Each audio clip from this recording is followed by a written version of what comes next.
The second map, finding resilience and love after loss. The house was too big, and the silence was a heavy blanket that Chieko couldn't shake off.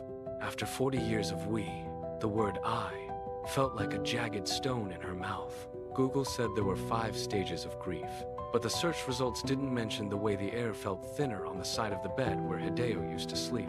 Her son, Akira, visited every Sunday, his eyes rarely leaving the screen of his phone.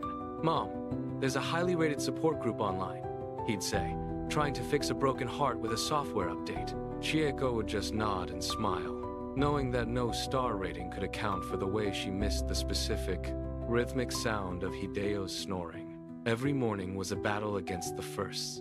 The first time she bought a single carton of milk. The first time the kitchen faucet leaked and there was no one to grumble about the worn-out washer. Chieko stood in the hallway, her hand hovering over Hideo's old cardigan hanging by the door, wondering if moving it would mean she was erasing him. Seeking air, Chieko began walking in the local park. On a weathered bench near the pond, she met Kenji. He didn't offer platitudes or life hacks about moving on. He simply shifted his newspaper to give her space, his eyes holding the same distant, weathered look she saw in her own mirror every morning. "The first year is a fog," Kenji said one afternoon, his voice like the rustle of dry leaves. "The second year is a map.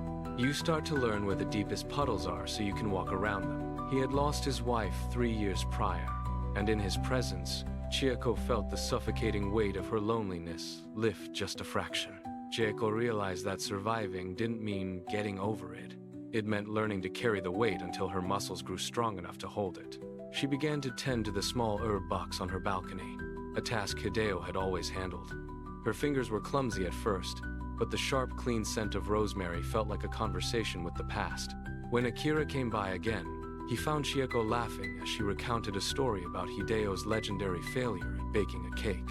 "You're doing better, Mom," he said, looking surprised. Chieko realized then that Akira was grieving too, his constant suggestions a shield against his own helplessness.